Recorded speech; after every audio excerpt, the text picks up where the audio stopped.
Örgü mü dediniz kanalımdan herkese merhabalar. Bu videomda sizlere halı kaydırmazları nasıl birleştirebiliriz onu göstermek, anlatmak, paylaşmak istiyorum. Umarım sever ve beğenirsiniz arkadaşlarım. Çokça soru alıyorum. Nasıl birleştirebiliriz yapacağımız halı kaydırmazları daha büyük parçalar yapmak için şeklinde. O yüzden böyle bir video çekmek istedim. Hazırlamak istedim arkadaşlar. Şimdi şu modelde, yani tunus işi tekniği kullanarak yapmış olduğum bir model. Daha detaylısını görmek isterseniz yukarıda i yazan yere basarak oradan görebilirsiniz arkadaşlarım. Bir miktarda bu parçaya yaparak anlatmak da istiyorum aynı zamanda. Hemen başlayalım. Şimdi tunus işi tekniği kullanarak tunus işi şişi kullanacağız normalde.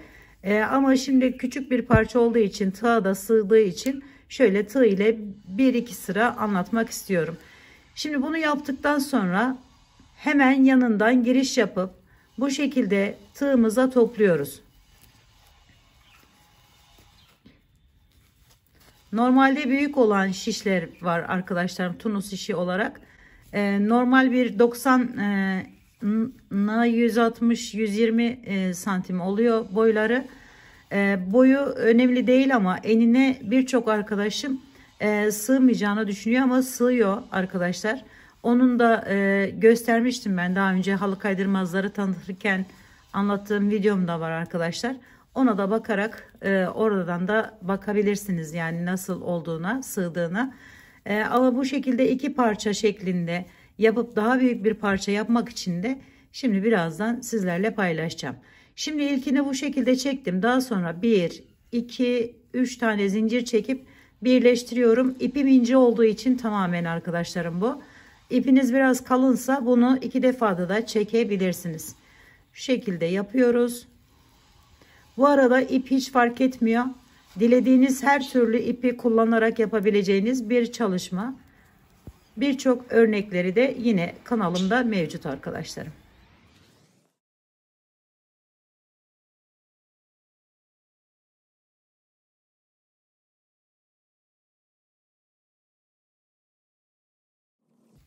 Dördüncü de bakın bu şekilde yerler elde ediyoruz. Bir üst sıraya da yine aynı şekilde bakın buradan giriş yapıyorum. Bir tane zincir. Bu zinciri sadece kenarda çekiyorum ve bu kenarda çekiyorum arkadaşlar.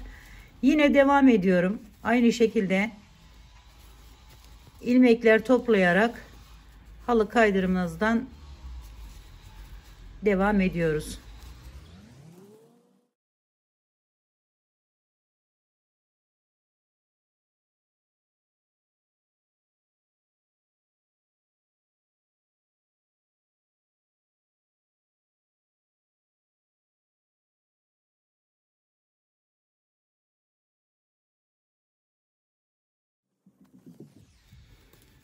Evet, gördüğünüz gibi bu şekilde yaparak bütün hepsini tamamlayacağız. Şimdi şunu söylemek istiyorum. Buraları bakın. Burası bitiş yerimiz. Buradan değil de buradan birleştireceğiz arkadaşlar. Daha sonra bu kısmına ise kenar yapacağız. Kenar yapmak suretiyle böyle daha güzelleştireceğiz ama bunu bütün yapacağınız projeyi tamamladıktan sonra yapmanız gerekiyor arkadaşlar. Şimdi şöyle bir iğne aldım. Bu küçük parçaları birbirine eklemek istiyorum. İğne yardımı ile aynı renk ipimden, aynı ipimden takıyorum arkadaşlar. Şöyle karşılıklı bir araya getiriyorum. Ve buradan giriş yaptım. Şöyle biraz iç kısmından, hatta yani bir iki tane şu şekilde alırsanız daha rahat edersiniz. Şöyle aldım. Buradan da aynı şekilde geçiriyorum.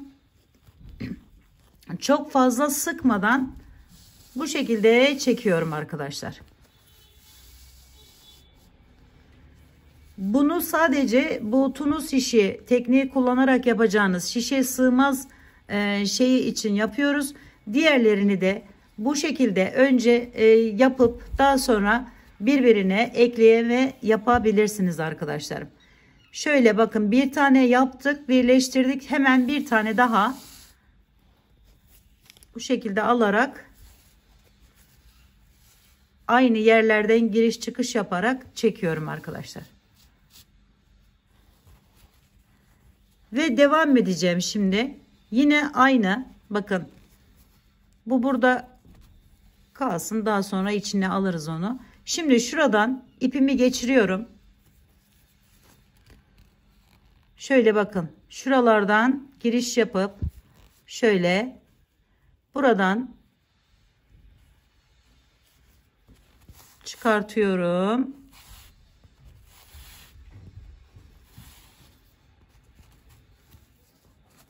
Modelimizin akışında herhangi bir böyle abeslik, tuhaflık olmayacaktır.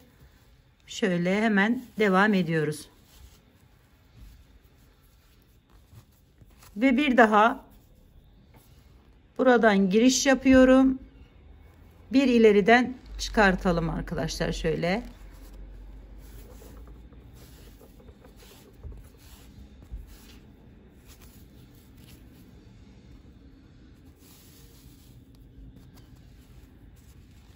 Evet.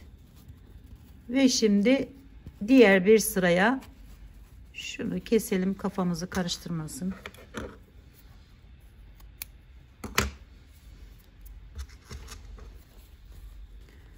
Şimdi bir üst sıraya geçiyorum diğerine. Yine bakın şöyle aradan giriş yaptım. Hemen karşılık gelen yerinden de giriş yapıyorum.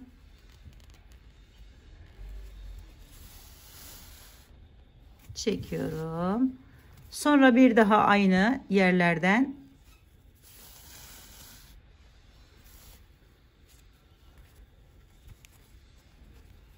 şimdi bir üste çıkıyorum yine.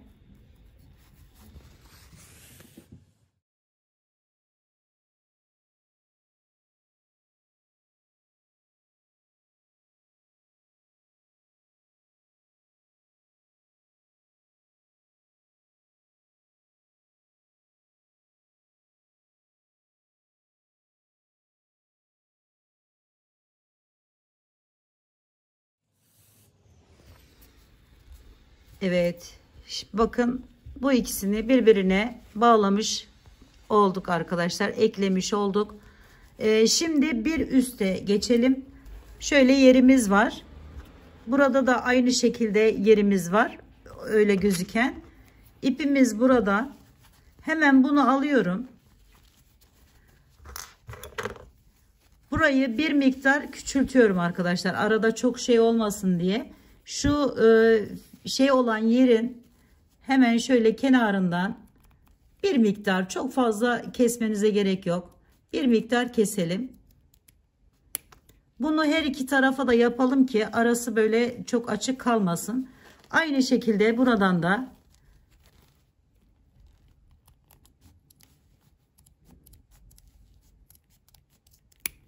evet.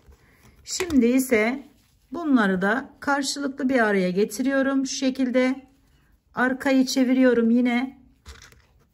Ve arkadan arkadaşlarım bakın buradayım zaten. Hepsinden bir tane bakın şöyle giriş yaptım. Almak suretiyle ve aynı yerden çıkartıyorum. Burada kenarda kaldığım için. Oradan çıkartarak çekiyorum. Bunların boylarını keserek diğerleri kadar bakın birleştiği zaman diğeri kadar bir hal aldırıyoruz. Ve böylelikle İkisini birbirine eklememiz daha rahat, daha kolay olacaktır arkadaşlarım. Bakın şöyle aldım, geçiriyorum hemen. Bir diğerine geçiyorum.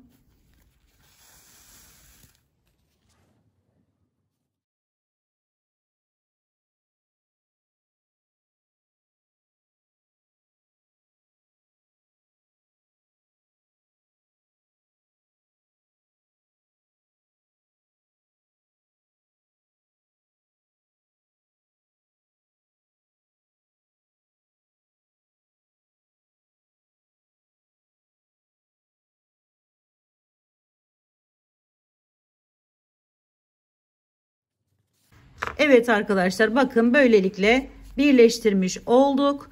Ve şimdi biraz da kenar kısmından bahsetmek istiyorum. Gerçi her videomda anlatıyorum ama belki yeni gelen arkadaşlarım için yardımcı olur. Şu şekilde kenarlar oluşacaktır.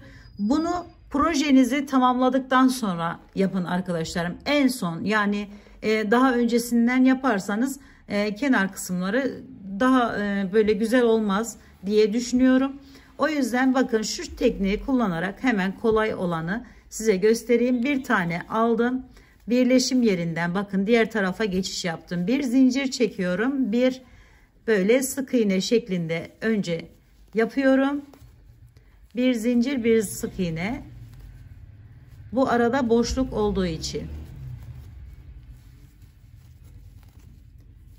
Şimdi bunu yaptıktan sonra köşeye geldim. Köşeyi de yine böyle bir zincir, bir sık iğne şeklinde, köşeyi biraz çevirmek zor oluyor. Sadece yani burası işte dönüş yeri ve sert olduğu için hemen şöyle bir zincir, bir sık iğne şeklinde yine burayı da bir tane arada atlayıp devam ediyorum. Daha sonra ise arkadaşlar burası böyle gidecek ve buraya geldiğimizde yine aynı işlemi yapacağız. Şimdi bir tane daha yapıp şöyle şu tekniği göstereyim sizlere. Üzerine alıyorum. Hemen boşluk atladığım yerden giriş yapıyorum ve ters sık iğne tekniğini kullanıyorum. Genelde bunu kullanıyorum arkadaşlar. Çünkü çok seviyorum. Yapışı da duruşu da güzel görünüyor ve kapatıcı özelliği daha fazla olduğu için.